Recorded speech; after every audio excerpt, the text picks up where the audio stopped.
شادی کی پہلی رات گھر سے بھاگ جانے والی لڑکی پچھلے 17 سال سے کراچی کی ایک جیل میں قید ہے۔ اس لڑکی کو اپنی سزا مکمل کرنے کے لیے مزید 2 سال حوالات میں رہنا پڑے گا۔ ایسا کیا جرم تھا جس جرم کی پاداش میں کراچی کی عدالت نے اس کو 19 سال قید کی سزا سنائی؟ کیونکہ گھر سے بھاگ جانے کے جرم میں تو 19 سال قید کی سزا ہو ہی نہیں سکتی۔ پھر اس کے بعد ایسا کیا ہوا جس جرم کی وجہ سے یہ پچھلے 17 سال سے حوالات میں بند ہے؟ تمام تفصیلات میں آپ سے شیئر کروں گا۔ ایک جانب گھر میں شادی کی تیاریاں چل رہی تھی، مہندی کا دن تھا اور گھر والوں کو پتا چلا کہ جس بیٹی کی آج مہندی ہے وہ تو گھر میں موجود ہی نہیں۔ کوہرام مچ گیا، گھر والے ڈھونڈتے رہے لیکن اس لڑکی کا پتہ نہیں چل سکا۔ اگر تعلق کی بات کی جائے تو اس نوجوان لڑکی کا تعلق پاکستان کا صوبہ خیبر پختونخوا کا شہر سوات سے ہے، جس کی فیملی کراچی میں ایک عرصہ دراز سے رہتی تھی۔ خاندان کی اگر بات کی جائے تو خاندان پڑھا لکھا خاندان تھا، لیکن اس کے باوجود خاندان کے لوگوں نے اس نوجوان لڑکی کی شادی 15 سال کی عمر میں کر دی۔ اب شادی تو کی لیکن ہوا کچھ یوں کہ اس نوجوان لڑکی کی بہن کی شادی بھی اپنے خاوند کے شوہر کے ساتھ کر دی گئی، جس کو ہم پنجابی زبان میں وٹا سٹا کہتے ہیں۔ شادی کے بعد اس کی جو بہن تھی اس کے اپنے شوہر کے ساتھ معاملات جو کہ ٹھیک طریقے سے نہیں چل سکے۔ ایک رشتہ تو خراب ہوا ہی ہوا، جس کی وجہ سے دوسرا رشتہ بھی خراب ہو گیا۔ اس نوجوان لڑکی کی شادی کو بھی صرف 4 ماہ ہوئے تھے اور اس وقت یہ 3 ماہ کی حاملہ تھی جب شوہر سے علیحدگی ہو گئی۔ جب اس کا بچہ دنیا میں آیا تو باپ کا چہرہ نہیں دیکھا، کیونکہ ان دونوں فیملیز میں علیحدگی اور اس حد تک دوریاں پیدا ہو چکی تھی کہ خاندان ایک دوسرے کو ملنا بھی مناسب نہیں سمجھتے تھے۔ جناب علی 15 سال کی عمر میں شادی ہوئی، تقریباً 16 سال کی عمر میں اس کے بیٹے کی پیدائش ہوئی۔ بیٹے کی پیدائش کے ٹھیک 1 سال بعد گھر والوں نے دوبارہ اپنی بیٹی کی شادی کرنے کا فیصلہ کیا۔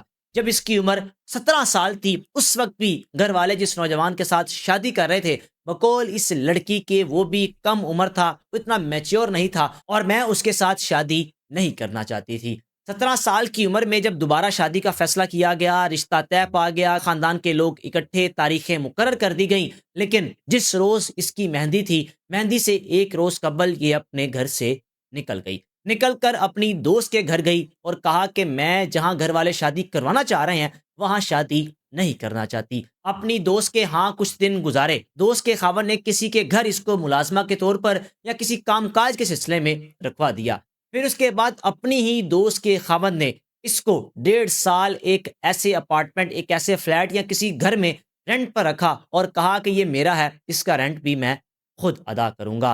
ہوا کچھ یوں کہ اس کی دوست کا جو خاوند تھا وہ کسی ایک ایسے گروہ کے ساتھ کام کرتا تھا جو بچوں کو اغوا کرتے تھے۔ جس گھر میں یہ رہتی تھی اس گھر میں اس کی دوست کے خاوند نے ایک بچے کو اغوا کرنے کے بعد اس کے حوالے کیا۔ اب اس دوران پولیس نے ریڈ کی یا پولیس کو معلومات ملی، پولیس جب اس کے گھر پہنچی تو وہ اغوا ہوا یعنی گمشدہ بچہ اس کے گھر سے ملا۔ پھر اس کے بعد بقول اس خاتون کے سارا الزام مجھ پر لگا دیا کہ میں نے اس بچے کو اغوا کیا۔ عدالت میں کیس چلا اور پھر 19 سال قید کی سزا سنا دی گئی۔ ایک طرف گھر والوں کا دل دکھایا اور دوسری طرف ایسے شخص سے فائدہ اٹھایا جس کے ساتھ اس کا کسی بھی قسم کا کوئی رشتہ نہیں تھا، صرف فائدہ لیتی رہی اور وہی شخص فائدہ دینے کے ساتھ ساتھ اپنا مفاد بھی نکالتا رہا۔ جناب علی اس خاتون کا کیس عدالت میں چلا اور عدالت نے جب 19 سال قید کی سزا سنائی اور 17 سال اس کی قید کو مکمل ہو چکے ہیں اور مزید 2 سال اس نے حوالات میں بند رہنا ہے۔ 17 سال اس نے حوالات میں کچھ یوں گزارے، سلائی سیکھ لی، کام سیکھ لیا، اپنے بچے کی پرورش کی، کچھ وقت بچے کو جیل میں اپنے ساتھ رکھا اور بچہ جب بڑا ہو گیا تو اس کو اپنے ماں باپ یا کسی عزیز کے حوالے کیا اور بچہ بھی جس کی عمر اس وقت کوئی 17 سال یا 18 سال کے قریب ہو چکی ہے۔ اس نوجوان لڑکی کا یہ کہنا ہے کہ جو غلطی مجھ سے ہوئی میں آپ سب کو یہی کہنا چاہوں گی کہ کبھی بھی ایسے فیصلے غلط نہ کریں، لوگوں کے جھانسے میں آ کر آپ کسی ایسے ٹریپ کا شکار نہ بن جائیں جس ٹریپ کا شکار میں بن گئی۔ اس خاتون کا یہ کہنا ہے کہ مزید 2 سال بعد میں جب آزاد ہو جاؤں گی اپنے بیٹے کی شادی کروں گی، بیٹے کو ایک گھر بنا کر دوں گی، بیٹا اوپر والے پوسٹن میں رہے گا، میں خود نیچے رہتی رہوں گی، کیونکہ 17 سال سے میں حوالات میں قید ہوں، میں نے کام کاج بھی سیکھ لیا، حوالات میں رہتے ہوئے ہی یعنی جیل میں رہتے ہوئے کچھ ایسا کام بھی کرتی ہوں جس سے میں کچھ کما لیتی ہوں، اپنے بچے کے اخراجات پورے کر لیتی ہوں، اس کے اسکول کی فیسز کو ادا کر لیتی ہوں۔ پیغام صرف یہی ہے کہ ایک غلط فیصلہ آپ کی زندگی میں ایک قیامت بن کر ٹوٹ سکتا ہے، جس طرح اس لڑکی پر قیامت بن کر ٹوٹا کہ جب گھر والے شادی کر رہے تھے تو اس شادی سے بچنے کے لیے اس نے گھر سے نکلنے کا فیصلہ کیا۔ میری والدین سے بھی گزارش ہے کہ اگر آپ کی بیٹی کہیں شادی کے لیے رضامند نہیں ہے تو زبردستی یا اس پر اپنا روب جمانے سے بہتر یہی ہے کہ اصلاح کریں، وقت دیں، بیٹھ کر بات کریں، کیونکہ بیٹھ کر بات کرنا، اصلاح کرنا، سمجھانا بہتر ہے بجائے اس کے کہ آپ کی بیٹی یا آپ کا بیٹا غلط قدم اٹھانے پر مجبور ہو جائے۔